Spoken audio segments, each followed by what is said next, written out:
창립 40주년을 맞이하는 그런 해입니다. 참 의미 있는 그런 해인데요.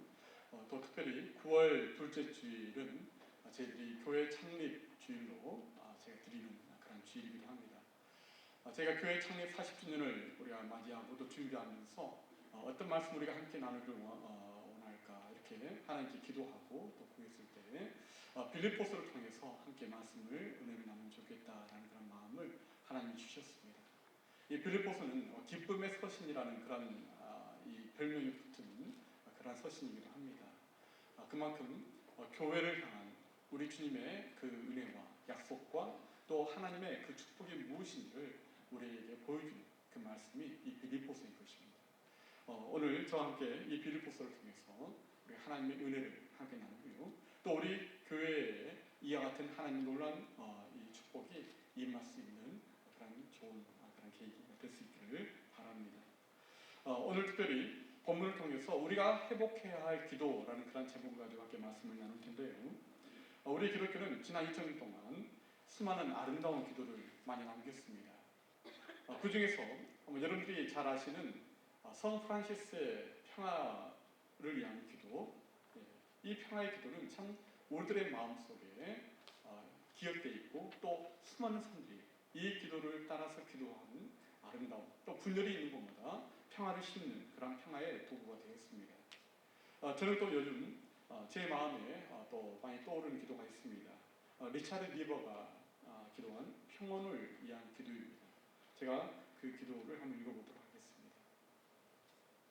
주님, 제게 바꿀 수 없는 일에 대해서는 받아들일 수 있는 겸허함을 주시고 바꿀 수 있는 일에 대해서는 노력하고 시도하는 용기를 주시고 동시에 그 둘의 차이를 구별할 수 있는 분별력을 주십시오.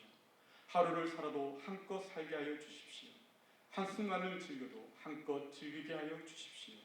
고난은 평화에 이르는 길임을 받아들이게 하여 주십시오. 죄로 가득 찬 이 세상, 주님께서 그대로 끌어안으셨듯이 저도 이 세상을 제 뜻대로 변화시키려 하지 않고 있는 그대로 끌어안게 하여 주십시오. 제가 주님의 뜻에 항복하기만 한다면 주님께서는 만사를 다 올바로 세우실 것을 믿게 하여 주십시오. 그래야 제가 이 세상에 사는 동안에는 소박한 행복을 누리고 지극한 행복은 영원한 나라에서 주님과 함께 누리게 하여 주십시오. 그런 기도입니다. 그런가 하면 성경에는 또한 여러 아름다운 기도가 등장하죠. 무엇보다 가장 위대한 기도는 우리 주님께서 가르쳐 주신 주기도문일 것입니다. 저는 오늘 여러분들에게 성경에 나오는 또 하나의 아름다운 또 영광스러운 기도를 소개하기를 원합니다. 그것은 바울의 기도입니다. 이 기도는 하늘의 소망을 두고 살아가는 이 땅의 모든 성도들이 무엇을 위하여 기도할 것인가에 대해서 우리에게 아주 구체적으로 보여주는 모험적인 기도입니다. 우리가 함께 읽은 이 본문 9절에 보면 내가 기도하노라 라는 말로 바울의 기도가 시작됩니다. 사도 바울은 지금 복음을 전하다가 감옥에 갇혀 있습니다. 그리고 감옥에서 자신이 유럽에 최초로 세운 빌립보 교회 교인들을 향해서 이 서신을 쓰고 있는 것입니다. 바울과 빌립보 교회는 참 특별한 관계이죠. 빌립보 교회는 바울이 감옥에 갇혀 있는 동안 특별한 사랑을 보여주었습니다. 그들은 바울을 위해 기도했고 또 쓸 물질을 보냈고 그리고 바울과 함께 마음을 같이해서 복음의 사역을 도입했던 그러한 교회였습니다. 그렇기 때문에 바울의 마음속에는 늘 빌립보 교회를 향한 그러한 감사와 감격과 또 사랑이 넘쳐났습니다. 바로 그러한 상황에서 드려진 기도가 오늘 본문에 이 나오는 바울의 기도인 것입니다. 오늘 이 기도의 이 내용이 짧지만은 이 기도의 내용 속에 사용되어진 그 단어들, 바울이 선택한 그 단어들을 하나씩 보게 되면요, 얼마나 바울이 정말 주의 깊게 또 깊이 묵상하면서 이 기도의 내용을 기록했는지를 우리는 알게 됩니다. 이 기도를 통해서 우리가 회복해야 할 기도가 무엇인가? 저는 크게 세 가지로 여러분들과 함께 나누기를 원합니다. 첫 번째는 본질적인 것을 분별하는 능력을 구해야 한다는 것입니다. 10절 3절에는 바울은 이렇게 기도합니다. 너희로 지극히 선한 것을 분별하며 이렇게 말합니다. 이 지극히 선한 것, 이 선한 것이라는 의미는요, 남다르다라는 그런 의미입니다. 저 사람은 뭔가 좀 달라, 좀 남달라. 좀 특별해. 이런 내용의 의미입니다. 다시 말하면 우리에게 본질적이고 핵심적인 것, 가장 중요한 것을 의미하는 것이죠. 그러면 이 바울의 기도는 이런 것입니다. 우리의 인생에 중요하고 핵심적이고 본질적인 것이 무엇인지 분별할 수 있게 해 주옵소서. 바로 이것입니다. 가장 중요하고 핵심적이고 본질적인 것이 무엇인지 구별할 수 있는 능력, 그 분별력을 우리는 회복하게 해달라고 기도해야 하는 것입니다. 바울은 그의 삶에 있어서 가장 중요한 것이 무엇인지 잘 알았습니다. 빌립보서 3장 7절 8절을 보면 그러나 무엇이든지 내게 유익하던 것을 내가 그리스도를 위하여 다 해로 여길 뿐더러 또한 모든 것을 해로 여기는 내 주 그리스도 예수를 아는 지식이 가장 고상함을 인하느라 내가 그를 위하여 모든 것을 잃어버리고 배설물로 여김은 그리스도를 얻고 이렇게 고백합니다. 바울은 그의 삶에 있어서 가장 중요하고 핵심적이고 본질적인 것이 무엇인지를 그는 분별했습니다. 바로 그것은 그리스도를 아는 지식이었다는 것입니다. 그 비밀을 깨달았기 때문에 그는 자신이 갖고 있던 모든 자신의 출신 배경, 자신의 그 경력, 자신의 그 모든 지위를 다 내려놓고 버릴 수 있었다는 것입니다. 종종 우리는 본질적이지 않은 것들에 매여서 정말 중요한 것, 핵심적인 것, 본질적인 것을 놓쳐버릴 때가 얼마나 많은지 모릅니다. 우리의 인생의 삶이 여기저기 기웃거리다가 정말 중요한 것을 놓쳐버린 채 우리 인생을 낭비할 때가 얼마나 많은지 모릅니다. 교회도 마찬가지입니다. 교회가 정말 핵심적이고 본질적인 것을 붙잡지 못하면 비본질적인 문제 때문에 교회가 많은 에너지와 또 많은 정말 그런 손해를 보게 될 때가 참 많다는 것입니다. 여러분, 오늘 저와 여러분이 이 본질을 붙잡게 해달라는, 주여 내 인생의 본질을 붙잡게 하여 주옵소서. 우리 교회가 정말 본질을 붙잡는 교회가 되게 하여 주옵소서. 우리가 이 기도가 우리 가운데 회복되어 있으면 참 좋겠습니다. 여러분, 바울 고백처럼 예수 그리스도를 아는 지식이 가장 고상하기 때문에 내가 가진 모든 것을 배설물로 여기고 살았습니다. 이런 우리의 인생의 마지막에 드리는 이런 기도가 있을 때 우리 주님께서 우리의 기도를 정말 기뻐하실 것입니다. 여러분, 첫 번째 우리가 회복해야 할 기도, 본질을 붙잡게 하여 주옵소서. 두 번째로 우리가 회복해야 될 기도가 있습니다. 그것은 진실하고 허물없는 인격을 구해야 한다는 것입니다. 오늘 보면 10절 하반절을 보면 또 진실하여 허물없이 그리스도의 날까지 이루고 이렇게 바울이 기도합니다. 이 두 번째 기도는요, 첫 번째 기도와 긴밀히 연결되어 있죠. 우리가 우리의 인생에 핵심적이고 본질적인 것을 붙잡는, 분별하는 그런 능력을 구하는 그 기도가 무엇을 위한 것입니까? 그리스도의 날까지 진실하여 허물없이 주님 앞에 서게 되기 위한 것입니다. 이 목적을 위해서 우리가 첫 번째 기도의 제목이 있는 것입니다. 이 10절 하반절에 이 기도에는요, 두 개의 단어가 등장합니다. 진실하여라는 단어하고요, 허물 없이라는 단어입니다. 자, 진실하다라는 이 말에 단어가 어떤 의미냐면요, 햇빛에 비추어 본다라는 그러한 의미를 가지고 있는 단어라고 합니다. 성경 원문에 보면 햇빛에 비추어 본다. 여러분, 그늘진 곳에 있으면요, 옷에 얼룩이 졌는지 안 졌는지 정확히 잘 보지 못합니다. 하지만 우리가 햇빛에 나가서 비추어 보면요, 옷에 얼룩이 금방 눈에 띕니다. 이 단어의 이 배경은요, 옛날 그릇을 또 항아리를 이 구속했던 옹기장이들이 이 그릇을 만들 때, 항아리를 만들 때 그늘에서 이제 말리게 됐죠. 그때 말릴 때 또 금이 가거나 또 잘못된 것들은 다 버리고 나머지 또 그릇들을 불가마 속에 넣어서 굽게 되죠. 근데 그 굽는 과정에서 또 그릇이 터지거나 또는 깨지는, 금이 가는 그런 그릇들이 있습니다. 그럼 또 그것들을 또 버려야 되죠. 그런데 옹기장이들이 그릇들을 다 구워보니까 금이 가긴 했지만 그래도 참 버리기는, 깨뜨리기는 참 아까운 그릇들이 있었다는 것이죠.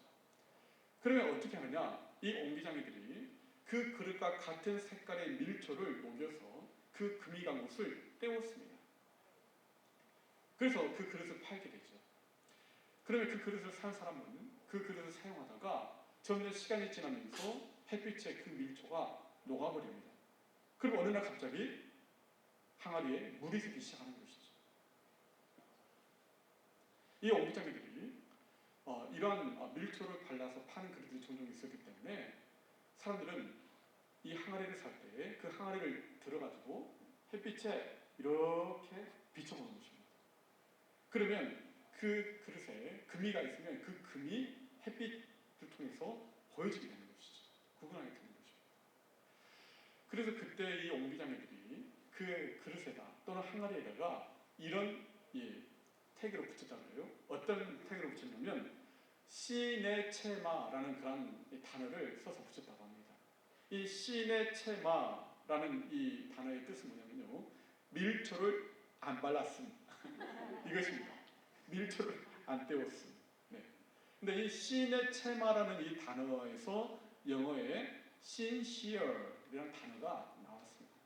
여러분, sincere이라는 단어가 신실한, 또 진실한, 충성스러운 그런 단어죠.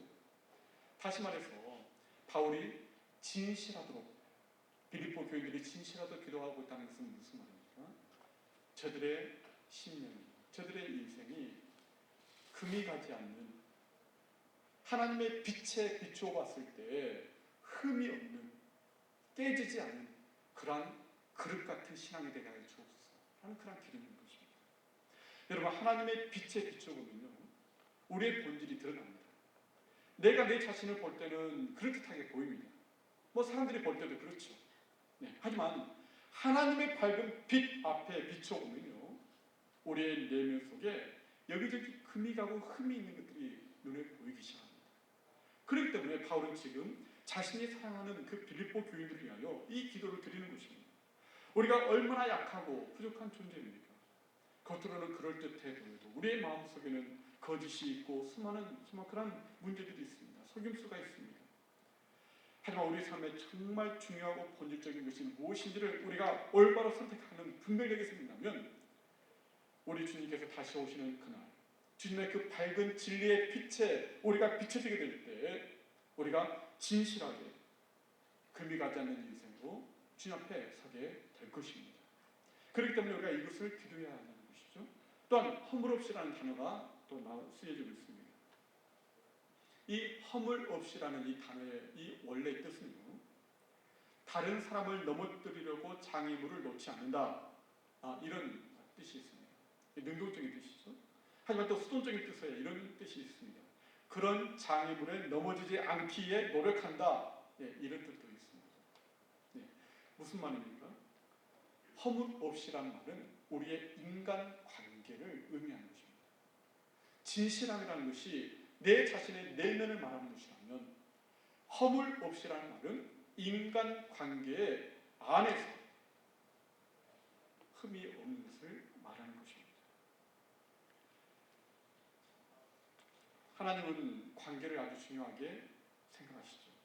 그렇기 때문에 내가 지금 하는 행동이 옳은 것이냐 그른 것이냐 우리가 그것을 일차적으로 또 생각해야 되지만, 거기에 멈추지 않고 더 나아가서 내 말과 행동이 다른 사람에게 어떤 영향을 미치느냐, 우리는 이것까지 생각을 해야 된다는 것입니다. 이것이 바로 진실함과 또 관계 속에서의 허물이 없는 것입니다.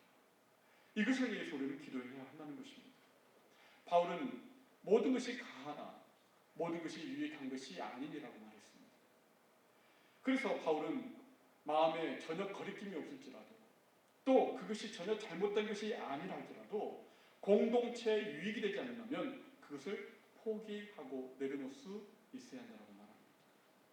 또 다른 사람이 내 행동 때문에 시험에 들 수 있는 그런 일을 하지 않는 것이 좋다라고 그렇게 말을 하고 있는 것입니다.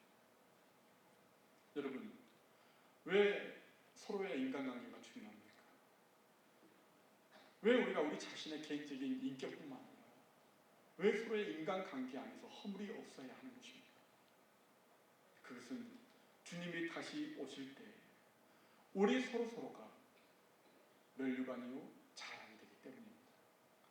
데살로니가전서 2장 19절 20절 우리 같이 읽어보겠습니다. 우리의 소망이나 기쁨이나 자랑의 멸류관이 무엇이냐? 그가 강림하실 때 우리 주 예수 앞에 너희가 아니냐. 너희는 우리의 영광이요 기쁨이니라. 우리가 주님 앞에 섰을 때 주님께 칭찬받을, 또 주님께 받을 면류관이 무엇입니까? 바로 여러분이라는 것입니다. 제가 받을 면류관은 바로 여러분들이에요. 제가 주님 앞에 섰을 때 바로 여러분들이 제 기쁨이요 자랑이요 면류관이 되는 것입니다. 주님, 우리 캠파니 잔호교회 정말 우리 정말 성도들을 보십시오. 저분들이 바로 제 기쁨이요 제 자랑이요 제 면류관입니다. 여러분도 마찬가지입니다. 여러분도 주님 앞에 섰을 때 주님, 박정필 목사님이 저희의 기쁨이요 자랑이요 저희의 면류관입니다. 아멘 안 하시는 분들이 있으세요. 그렇다는 것입니다. 우리가 서로에게 주님 앞에 섰을 때에 면류관이 되기 때문에 우리는 서로의 관계에서 허물이 없어야 된다는 것입니다. 내가 형제 자매 앞에 넘어지는 그런 장애물을 두지 않는가, 또 내가 그런 장애물에 넘어지지 않도록 노력하는가, 이것을 통해서 우리 믿음의 교우들이 서로에게 기쁨이 되고 자랑이 되고 소망이 되고, 그리고 주님 앞에 장차 우리가 섰을 때 면류관을 우리가 얻게 된다는 것입니다. 여러분, 관계 속에서 우리는 훈련을 받게 되어 있습니다. 우리 주님은 그렇게 우리를 이 템파니 장로교회라는 이 울타리 속에 우리를 넣으셨습니다. 그 안에서 서로 때로는 부딪히고 또 때로는 정말 시끄러운 소리가 나기도 하지만 그러면서 서로 깎이고 또 다듬어지면서 주님을 닮는 그런 둥둥그런 조약돌처럼 그렇게 다듬어져 가게 된다는 것입니다. 이것이 바로 우리 주님이 우리에게 원하시는 것입니다. 우리가 회복해야 할 두 번째 기도가 무엇입니까? 우리 자신이 스스로 하나님의 빛 앞에서 진실한, 금가지 않은 그런 마음, 그런 있기, 또 서로의 관계 속에서 허물이 없는 그런 관계, 그것을 통해서 우리가 그리스도 앞에 우리가 서게 되는 것, 그것이 우리가 회복해야 할 두 번째 기도 제목이라는 것입니다. 세 번째 기도 제목이 있습니다. 세 번째 기도 제목은 의의 열매가 가득한 삶을 우리가 구해야 한다는 것입니다. 11절 말씀에 바울은 이렇게 기도를 끝냈습니다. 예수 그리스도로 말미암아 의의 열매가 가득하여 하나님의 영광과 찬송이 되게 하시기를 구하노라, 이렇게 말합니다. 성도의 삶의 결과는 의의 열매를 가득 맺는 것입니다. 이것은 결과이죠.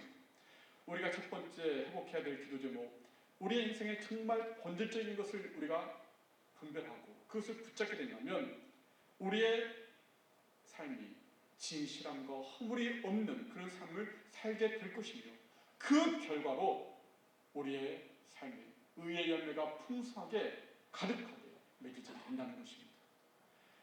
여러분, 열매는 억지로 맺고 싶다고 해서 맺어질 수 있는 것이 아니죠. 바울의 기도의 내용처럼 예수 그리스도로 말미암아 예수 그리스도를 통해서만 우리는 열매를 맺을 수 있는 것입니다. 내 노력으로 맺어지는 것이 아니죠.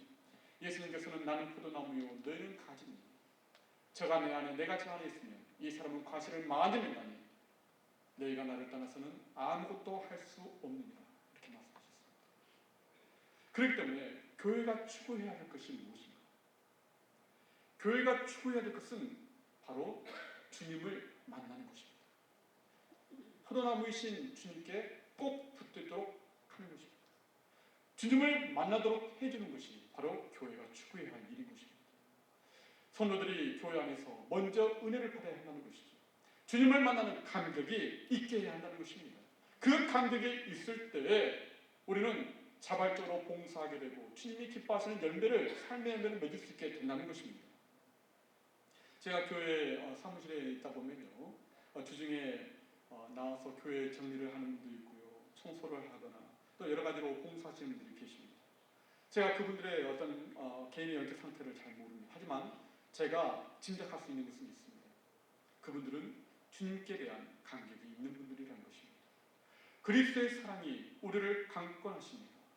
그 사랑이 우리를 하여금 누가 시키지 않음에도 불구하고 자발적으로 봉사하도록 그렇게 하는 것입니다. 여러분, 열매는 언제 맺습니까? 포도나무이신 그리스도께 붙어 있을 때 열매를 맺는 것입니다. 그리스도로 말미암아, 다시 말해 그리스도를 통해서 우리가 열매를 맺는 것이죠. 그러니까 우리가 해야 할 일은요, 그리스도께 붙어 있는 것입니다. 여러분, 주님의 은혜를 앞세우시길 바랍니다. 그 은혜를 구하시길 바랍니다. 주님을 만난 그 기쁨이 우리 가운데 충만하기를 바랍니다. 그 기쁨이 우리 가운데 없으면요, 일을 할 때 쉽게 지칩니다. 그 일을 지속적으로 감당해낼 수가 없습니다. 마음속에 주님을 만난 기쁨과 또 간격이 있을 때에 우리는 하나님의 일을 감당하며 또 봉사의 일을 감당할 수 있는 것입니다. 여러분, 본질을 붙잡는 분별력을 위한 기도, 진실하고 허물없는 인격, 의의 열매가 풍성하여 하나님께 영광 돌리는 삶, 바로 이 세 가지는 우리를 창조하시고 우리를 구원하신 하나님의 목적이며 하나님의 영원하신 계획입니다. 우리는 그 안에서만 진정 우리의 인생에 행복해질 수 있는 것입니다. 하나님의 계획과 목적을 벗어난 인생은요, 아무리 멋져 보이고 화려해 보여도 불행할 수밖에 없습니다.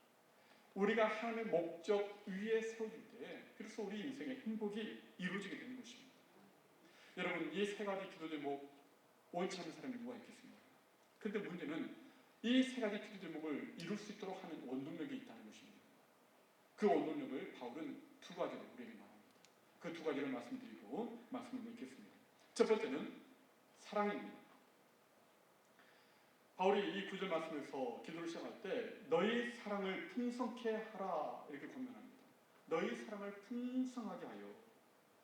바울은 그가 사랑하는 빌립보 이 성도들을 위한 간절한 그 기도에서 가장 먼저 너희의 사랑을 풍성케 하라 그렇게 권면하고 있습니다.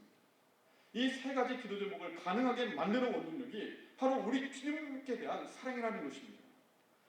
자, 8절 한번 보시길 바랍니다. 우리 같이 읽어보겠습니다.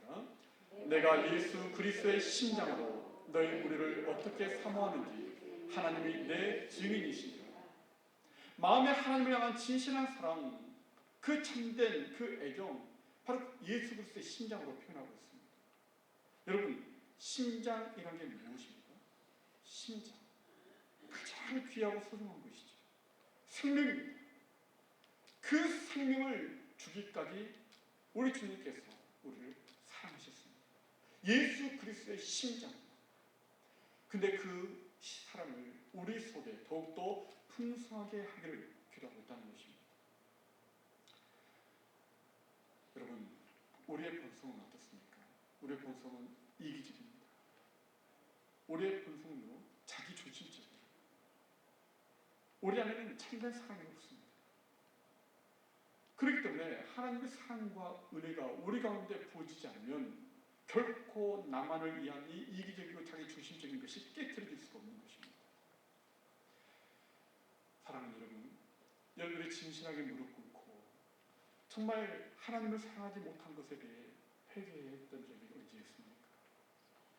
하나님을 향한 사랑이 내 안에 점점 희미해지고 사그러져 갈 때 내가 정말 마음 아파하고 내 인생에서 가장 중요한 심각한 문제라고 생각해 본 적이 언제셨습니까?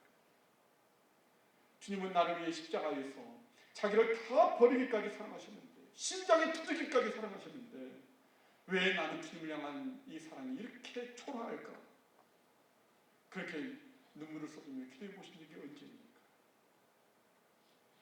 주님의 사랑이 우리 안에 가득할 때, 풍성할 때 우리는 고난과 시련도 오히려 감수할 수 있었습니다. 유혹이 와도 그 유혹을 능히 극복했었습니다. 미워할 수밖에 없는 사람도 용서했고요. 나를 아프게 한 사람을 바라보며 오히려 눈물로 그 사람을 위하여 기도할 수 있었습니다. 우리 서로 성도의 교류를 나눌 때 그 성도의 교류 속에 기꺼이 나 자신을 희생하는 자기 희생이 그 속에 담겨 있었습니다. 하나님의 말씀이 내게 감동이 되고 내 마음에 가슴에 그렇게 박혀 말씀 하나하나가 커다란 감동으로 다가올 때가 언제였습니까? 우리가 주님을 사랑할 때 바로 그때 아니었습니까? 여러분, 결국 죄에 대한 해결은 무엇을 말하는 것입니까? 죄에 대한 회개는 하나님을 더 사랑하지 못한 것, 하나님보다 나 자신을 더 사랑한 것, 바로 그것을 회개하는 것입니다. 여러분의 심장에 이 사랑의 체온계를 한번 꽂아보시길 바랍니다. 여러분의 심장은 정말 하나님을 향한 사랑으로 정말 뜨거워져 있습니까? 여러분의 심장의 온도는 정말 따뜻한 그런 사랑의 온도를 유지하고 계십니까? 아니면 내 심장은 점점 차가워지고 냉랭하고 무관심해지고 딱딱해지고 그렇게 메말라버린 그런 심장 아닙니까? 그렇게 되면 우리의 신앙의 형식은 있을지라도 우리의 신앙은 정말 마른 막대기가 되고 맙니다. 마른 뼈다귀 같이 되고 맙니다. 그렇게 교회 생활은 형식적이 되고 우리는 고도의 위선자들이 되고 마는 것입니다. 우리 주님께서는 그분의 심장을 우리에게 주셨습니다. 바울은 그 하나님의 심장, 그리스도의 그 사랑을 알았기 때문에 내가 그 엄청난 주님의 사랑을 다 갚을 길이 없어. 내 평생 빚진 자의 심정으로 살겠노라고 그렇게 고백했습니다. 그 주님의 사랑 때문에 다른 사람들에게 사랑을 베풀며 그렇게 살 수 있었습니다. 매 순간 주님이 내게 베푸신 그 사랑을 기억하고 그 사랑이 점점 더 내 안에 풍성해지기를 어린아이처럼 그렇게 간구하실 수 있기를 바랍니다. 두 번째로 우리가 이 세 가지 기도 제목을 우리 안에 가능하게 만드는 그 원동력은 지식과 통찰력이라고 말씀하고 있습니다. 9절에 보면요, 바울이 기도할 때 너희 사랑을 지식과 모든 총명으로 점점 더 풍성하게 하사 이렇게 기도합니다. 지식과 총명. 여러분, 이 지식은요, 하나님께 대한 지식, 하나님을 아는 지식이죠. 또한 총명은 도덕적인 통찰력입니다. 조나단 에드워즈 목사님은요, 여기에 대해서 이렇게 표현했습니다. 사랑이 불이라면 지식과 총명은 그 불을 계속 타게 만드는 장작이다. 이렇게 표현했습니다. 다시 말해서 우리 안에 있는 이 사랑은 무엇으로 더 풍성해질 수 있는가? 하나님에 대한 영적 지식과 통찰력을 통해서 점점 더 풍성해질 수 있다는 것입니다. 여러분, 사랑에 기초하지 않는 지식을 우리는 조심해야 합니다. 또한 반대로 지식이 없는 사랑을 우리는 경계해야 합니다. 어떤 부모님들은요, 지식이 없는 사랑 때문에 자식들을 오히려 더 망치는 일들이 종종 있습니다. 사랑이라는 이름 때문에 과잉보호, 경쟁의식, 자신이 못 배운 한과 이루지 못한 꿈을 자식에게 강요하는 그런 일들로 인해서 오히려 자식의 그 마음속에 멍이 들고 그 인생을 망가뜨려버리게 되는 그런 일들이 얼마나 많습니까? 바로 지식이 없는 사랑을 했기 때문에 그렇습니다. 사랑을 하되 우리 지식과 총명으로 그 사랑을 더 풍성하게 해야 한다는 것입니다. 교회의 사랑도 마찬가지입니다. 우리 모두는 다 교회를 사랑하는 사람들입니다. 하지만 거기에 하나님에 대한 지식과 총명을 함께 더하지 않으면 오히려 그 사랑으로 교회를 어렵게 만들 수 있다는 것입니다. 여러분 기억하시길 바랍니다. 우리가 알고 있는 세계는요, 신앙의 세계는 지극히 일부분입니다. 여러분, 그렇기 때문에 우리는 더 배워야 합니다. 하나님을 더욱더 알기를 힘써야 하는 것입니다. 주일 설교 말씀 이 한 번 가지고 어떻게 여러분 일주일의 그 삶 속에 수많은 이 세상의 도전들과 이 영적인 싸움들을 감당해 내실 수 있겠습니까? 우리는 말씀을 열심히 배워야 하고요, 말씀을 열심히 읽어야 하는 것입니다. 지식과 총명으로 그 사랑을 점점 더 풍성하게 해 나갈 때에 우리는 진정 이 세 가지 기도 제목을 우리의 삶 속에서 회복할 수 있는 것입니다. 여러분, 성도의 삶의 궁극적인 목적이 무엇입니까? 그것은 하나님께 영광을 돌리는 것입니다. 무엇을 통해서요? 사랑과 지식 안에서 본질을 붙잡는 그 분별력과 진실하고 허물없는 인격과 그리고 의의 열매를 풍성히 맺는 삶을 통해서입니다. 그렇기 때문에 우리는 하나님의 은혜를 구해야 됩니다. 이 기도가 우리 가운데 온전히 회복될 수 있도록, 이것이 우리 가운데 열매로 맺어질 수 있도록, 그래서 주님이 다시 오실 그때 우리가 주님 앞에 서는 바로 그날 주님께서 우리를 통하여 영광을 받으시도록 그렇게 우리는 살아가야 한다는 것입니다. 우리가 회복해야 할 기도가 바로 이것입니다. 오늘 바울의 이 기도를 다시 한번 우리가 읽어보고요, 말씀을 뵙겠습니다. 우리 같이 읽겠습니다. 내가 기도하노라 너희 사랑을 지식과 모든 총명으로 점점 더 풍성하게 하사 너희로 지극히 사는 것을 분별하며 또 진실하여 허물 없이 그리스도의 날까지 이루고 예수 그리스도로 말미암아 의의 열매가 가득하고 하나님의 영광과 찬송이 되게 하시기를 구합니다. 아멘. 이것이 바로 저와 여러분의 기도가 될 수 있기를 주의 이름으로 축원합니다. 아멘.